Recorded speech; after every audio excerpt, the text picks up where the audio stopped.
milliards supprimés dans les services publics par le gouvernement, FO dénonce concrètement les conséquences de cette décision innommable.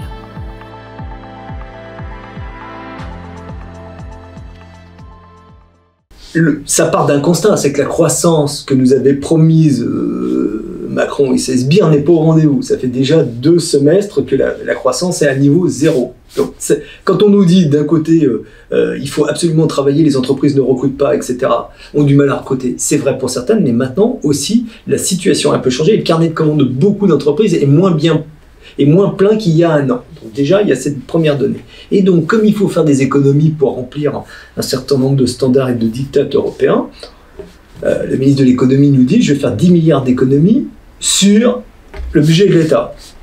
Il oublie de nous dire d'abord que le président de la République et le Premier ministre ont quand même décidé une baisse d'impôts de 2 milliards. Donc si on n'avait pas mis cette baisse d'impôts, déjà il ne nous restait plus que 8 milliards à trouver éventuellement. Ça pose la question de la fiscalité. Où sont passés l'impôt sur la fortune, où sont la fameuse discussion d'il y a quelques mois sur la taxation des super profits. On veut 10 milliards, Total annonce 20 milliards d'excédents d'exercice là il y a quelques semaines. Il suffit de prendre la moitié des excédents d'exercice et laisser le reste aux actionnaires. Hein. C'est pas dur. Et Total n'est que la face visible de l'iceberg. Il y en a plein des entreprises de transport, etc., qui gagnent des milliards aujourd'hui, des entreprises de l'énergie. Donc tout ça pourrait être taxé pour financer les services publics. La conséquence, c'est des 10 milliards, c'est la diminution du nombre de fonctionnaires. Ça veut dire que dans tout un tas de territoires comme le nôtre, des territoires ruraux, on va encore voir des services publics se dégrader ou disparaître. L'hôpital, les préfectures, la poste, j'en passais des meilleurs. Pour l'école, c'est très particulier, puisque Gabriel Attal, ministre de l'Éducation nationale, avait annoncé un renfort de 2600 postes dans l'éducation nationale. Et maintenant, le même Gabriel Attal, Premier ministre, nous dit « oubliez mes 2600 postes, j'ai plus les moyens, donc je vous les retire ». Donc ça pose la question de tous les jeunes qui ont passé les concours ou qui s'apprêtaient à les passer et qui ne vont pas intégrer l'éducation nationale. Donc que deviennent ces personnes-là?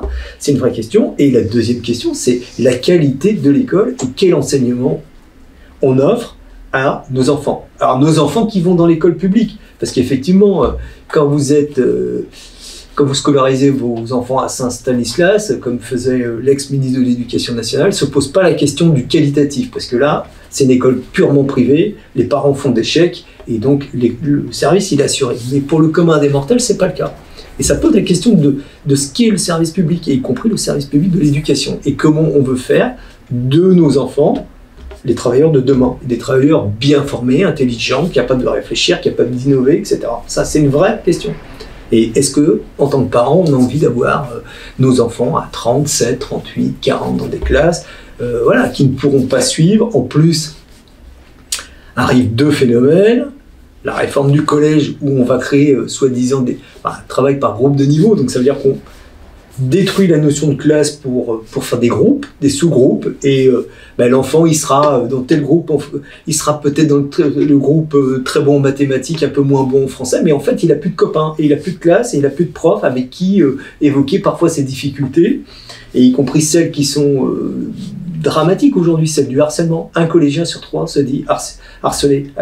Vers quel adulte il peut se tourner s'il ne peut pas en parler avec ses parents? Donc on a ces questions-là.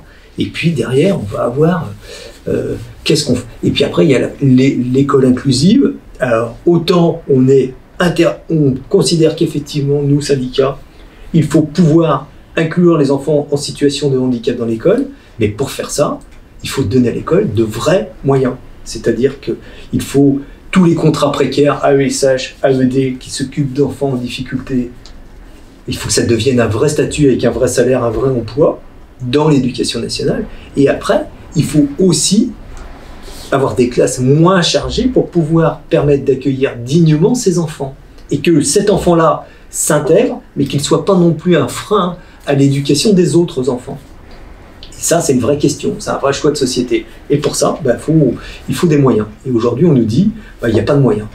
Et en filigrane, viendra la question de l'hôpital. Parce que moins de fonctionnaires, ça va être aussi probablement dans la fonction publique hospitalière où on est déjà en pénurie de fonctionnaires. Donc comment on soigne les gens dans un pays qui vieillit et donc où le besoin de soins et de santé ne cessera d'augmenter.